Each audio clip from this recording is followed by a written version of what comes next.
নমস্কাৰ, মই জুৰি বৰা বৰগোহাঁই। কালিৰ পৰা ডিব্ৰু চৈখোৱাৰ পৰা নামি অহা কেইটামান ঘোঁৰাৰ যিটো অৱস্থা হৈছে, সেই অৱস্থাটোক লৈ আমি সৰব হৈ আছোঁ আৰু ডিব্ৰুগড়ৰ বিভিন্ন সাংবাদিকে এই বিষয়ত মাত মাতি আছে, বাতৰি পৰিৱেশন কৰি আছে। কিন্তু দুৰ্ভাগ্যজনকভাৱে আপোনালোকক জনাওঁ যে এতিয়ালৈকে এই মুহূৰ্তলৈকে মই এই খবৰটো দিয়াৰ সময়লৈকে আজি 4-5 দিনে বনৰীয়া ঘোঁৰাকেইটা ডিব্ৰু চৈখোৱা আচলতে মানুহ চাবলৈ আহে বনৰীয়া ঘোঁৰাকেইটাৰ কাৰণে, আৰু সেই ঘোঁৰাকেইটা একেবাৰে দুখজনক অৱস্থাত বোকা বা পলসত ফচি আছে। তাৰে এটাৰ ইতিমধ্যে মৃত্যু হৈছে আৰু এটা ফচি যাওঁতেই স্থানীয় ৰাইজে ধৰি উদ্ধাৰ কৰিলে, আৰু এই গোটেই দলটো সেই যিটো মাইজান চাপৰি তাৰ ওচৰে পাঁজৰে ঘূৰি ফুৰিছে। আৰু আমি ৰাতিপুৱাৰ পৰা বিভিন্নজনক এই বিষয়ে অনুৰোধ কৰাত তিনিচুকীয়া মহাবিদ্যালয়ৰ উপাধ্যক্ষ ডক্টৰ ৰঞ্জন কুমাৰ দাসে, যিটো আমাৰ ৱাইল্ড লাইফ যিটো ট্ৰাষ্ট আছে, তেওঁলোকৰ ৰেস্কিউ টিমক জনোৱাত তেওঁলোকে এটা টিম গৈ পাইছেগৈ। তাৰ বাহিৰে বন বিভাগৰ কোনো মানুহে এই কামটোত এতিয়ালৈকে অহা নাই।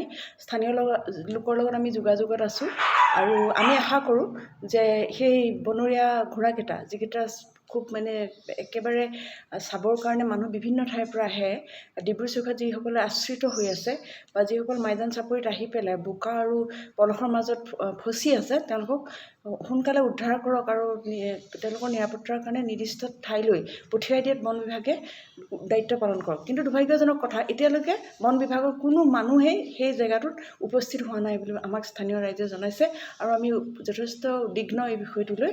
গতিকে এই বিষয়ে আমি সোনকালেই যিকোনো এটা হস্তক্ষেপ, বন বিভাগৰ হস্তক্ষেপ আমি বিচাৰিছোঁ। এয়াই আমাৰ দাবী।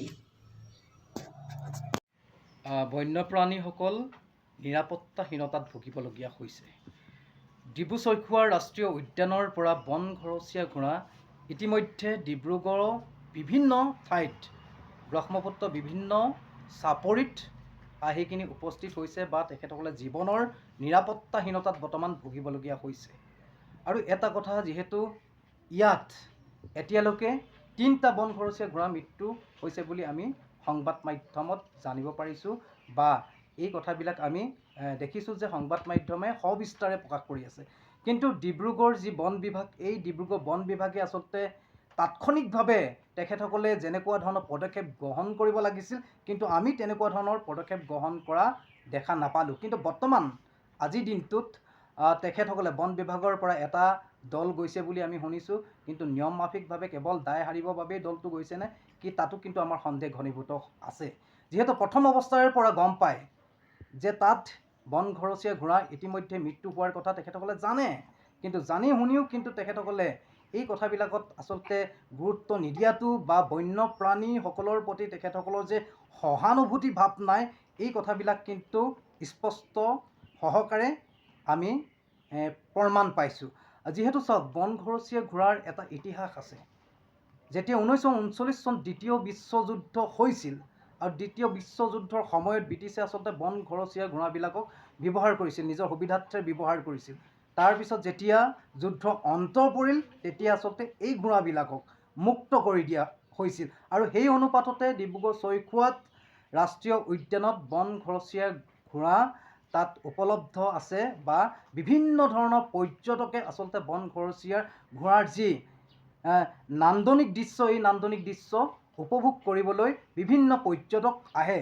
কিন্তু কথা হ'ল কি, আমাৰ যিখন চৰকাৰ বা যিটো বিভাগ, বন বিভাগৰ এগৰাকী মন্ত্ৰী আছে, চন্দ্ৰমোহন পাটোৱাৰী ডাঙৰীয়া। ইতিমধ্যে এই কথাবিলাক চন্দ্ৰমোহন পাটোৱাৰী ডাঙৰীয়া জানে, কিন্তু জানি শুনিও আচলতে এতিয়ালৈকে যেনেকুৱা ধৰণৰ এটা ব্যৱস্থা, সঠিক ব্যৱস্থা গ্ৰহণ কৰিব লাগিছিল, তেখেতসকলে সঁচাকৈ সঠিক ব্যৱস্থা গ্ৰহণ কৰিব পাৰিছেনে?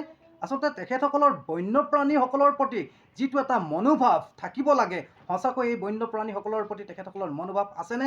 আমি বিভিন্ন সময়ত দেখা পাওঁ, যেতিয়া পলস বা বালি ইত্যাদিৰ ক্ষেত্ৰত কিন্তু বন বিভাগে যেনেকুৱা এটা ব্যৱস্থা গ্ৰহণ কৰে, কিন্তু বৰ্তমানতো তেনেকুৱা ব্যৱস্থা গ্ৰহণ কৰা আমি দেখা নাই। আৰু সেই গতিকে আমি তেখেতসকলক আহ্বান জনাব বিচাৰিছোঁ, এতিয়াও বৰ্তমান যিবিলাক বন ঘৰচীয়া ঘোঁৰা ইতিমধ্যে ডিব্ৰুগড়তে হওক বা তিনিচুকীয়া ডিব্ৰু চৈখোৱাৰ ৰাষ্ট্ৰীয় উদ্যানতে হওক, বা যিবিলাক বন্যপ্ৰাণী, এই বন্যপ্ৰাণীৰ ক্ষেত্ৰত যাতে বন্যপ্ৰাণীসকলে নিৰাপত্তাহীনতাত ভুগিব নালাগে, যাতে বন্যপ্ৰাণীসকলক যাতে খাদ্য সংকট হৈছে যদিও এই সকলোবিলাকৰ ক্ষেত্ৰত আচলতে এই চৰকাৰখনে গুৰুত্ব প্ৰদান কৰাৰ প্ৰয়োজন আছে আৰু লগতে বিভাগীয় কৰ্তৃপক্ষই এই ক্ষেত্ৰত বা এই যি বিষয় এই বিষয়টোৰ ওপৰত তেখেতসকলে কিন্তু এটা দৃষ্টান্তমূলক সিদ্ধান্ত গ্ৰহণ কৰি অনতিপলমে যাতে এই সমস্যাটো সমাধান কৰিব পাৰে। আমি পঞ্চায়তে নাকচ কৰিছোঁ আৰু বহুত দুখৰ কথা আৰু বহুত এটা চৰকাৰখনে যেনেধৰণে তেখেতলোকে কথাবিলাক কৈ থাকে তেনেধৰণৰ কাম কৰা নাই। আপোনালোকে ছবিবিলাক প্ৰতিষ্ঠিত হৈছেই। আৰু এটা কথা যে চৰকাৰী যিসকল বন বিষয়া আছে আচলতে তেখেতলোকে নিপাত দি শুই থকা মানুহ। তেখেতলোকক চৰকাৰে লক্ষ লক্ষ টকা দি তেখেতলোকক আচলতে পিঞ্জিৰাত ভৰাই থৈ তেখেতলোকক পুহিছে। আচলতে পিঞ্জিৰাত যেনেদৰে বাঘ এটা পিঞ্জিৰা আবদ্ধ কৰি তেখেতক 10 দিনমান সুমিয়াই থৈ দিয়া হয়, এই বন বিষয়াসকলক তেখেতলোকক ধৰি দিয়ে পিঞ্জিৰাৰ ভিতৰত আবদ্ধ কৰি ৰখাৰ আজিৰ দিনত প্ৰয়োজন আছে বুলি আমি ভাবিছোঁ। তেখেতলোকে টকা সংগ্ৰহ কৰিবলৈ তেখেতলোকে বিভিন্ন সময়ত চহৰখনত একদম পিটপিটাই ফুৰে। বালি মাফিয়াৰ লগত তেখেতলোকে মিতিৰালি কৰে, বন মাফিয়াৰ লগত তেখেতলোকে মিতিৰালি কৰে। আৰু আজি আপোনালোকে দেখিছে অমৃত বৃক্ষ এটা তেখেতলোকে এটা পালন কৰিছে। অমৃত বৃক্ষৰ লগত আচলতে বৃক্ষ থাকিব কেনেকৈ? জীৱ জন্তুকে যদি তেখেতলোকে সুৰক্ষিত কৰিব নোৱাৰে, এই বৃক্ষবোৰ ৰুই তেখেতলোকে কি কৰিব? আজি আপোনালোকে দেখিছে ডিব্ৰু-চৈখোৱাৰ পৰা বানত উটি আহি হাজাৰ হাজাৰ ঘোঁৰা আহি আমাৰ বগীবিলৰ স্থানত তাত পলসত আবদ্ধ হৈ আজি 20টাকৈ দিন অতিক্ৰম কৰিলে বুলি আমি জানিব পাৰিছোঁ। সংবাদ মাধ্যমৰ জৰিয়তে সবিস্তাৰে প্ৰকাশ হৈছে। কিন্তু বন বিভাগৰ যিসকল লোক আছে তেখেতলোকে আচলতে চৰকাৰৰ লক্ষ লক্ষ টকা লৈ পেট আন্দোলন কৰি তেখেতলোকে যে এচি ৰুমত বহি আছে এইটোৱে আচলতে প্ৰমাণ হৈছে। তেখেতলোকৰ খালি এটাই কথা, তেখেতলোকৰ এটাই কথা-বাৰ্তা যে খৰালি দিনত তেখেতলোকে ভূমাফিয়াৰ পৰা, বালি মাফিয়াৰ পৰা বা অন্যান্য তেনেধৰণৰ যিসকল বিভাগসমূহ আছে তেখেতৰ পৰা তেখেতলোকে অকলে টকা সংগ্ৰহ কৰাত তেখেতলোকে কিন্তু খুব এটা পাকৈত। আৰু চৰকাৰখনে মুখ্যমন্ত্ৰী ডাঙৰীয়া হস্তক্ষেপ কৰিবলৈ অনুৰোধ জনাইছোঁ। আৰু আমাৰ ডিব্ৰুগড়ৰ যিসকল বন বিভাগ আছে সকলোকে ইয়াৰ পৰা নিলম্বন কৰিবলৈ আমি সদৌ অসম মটক যুৱ ছাত্ৰ পৰিষদ ডিব্ৰুগড় জিলা সমিতিয়ে আমি অনুৰোধ জনাইছোঁ।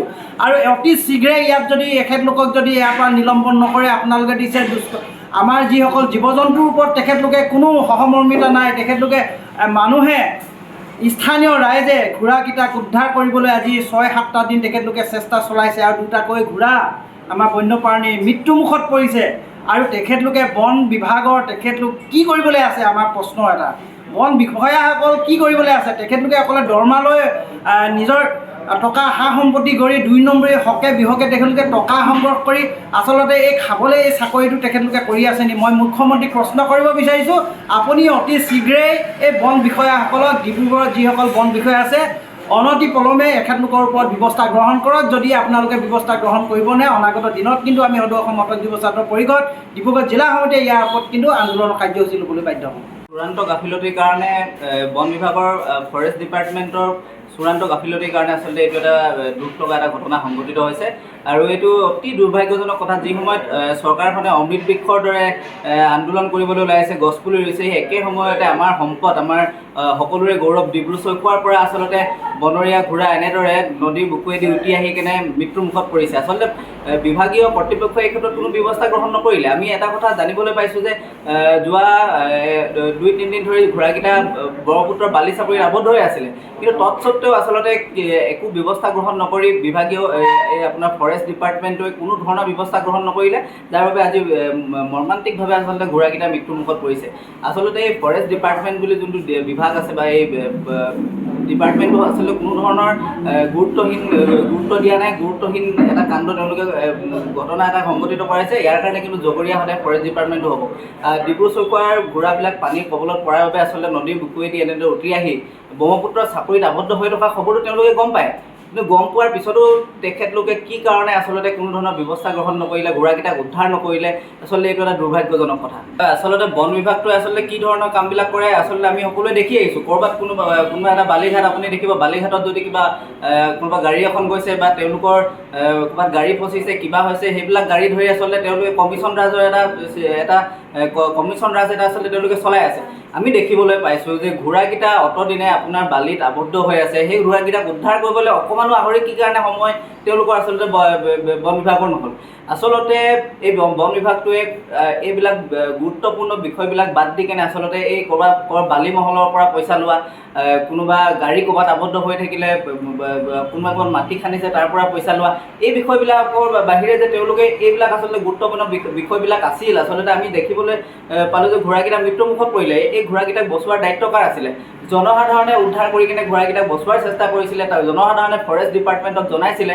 কিন্তু এই ফৰেষ্ট ডিপাৰ্টমেণ্টত যিবিলাক বিয়াগুম বিষয়া আচলতে AC ৰুমত বহি আচলতে তেওঁলোকে যি ধৰণে কাৰুকাৰ্যবিলাক চলাই আছে, আমি তীব্ৰ ভাষাৰে গৰিহণা দিছোঁ। আৰু ভৱিষ্যতে এনেকুৱা ধৰণৰ ঘটনা যাতে সংঘটিত নহয়, এনেকুৱা ধৰণৰ ঘটনা সংঘটিত হোৱাৰ পৰা যাতে বনৰীয়া জীৱ জন্তুৰ ক্ষেত্ৰত তেওঁলোকে গুৰুত্ব প্ৰদান কৰে, তাৰ বাবে আমি আহ্বান জনাইছোঁ।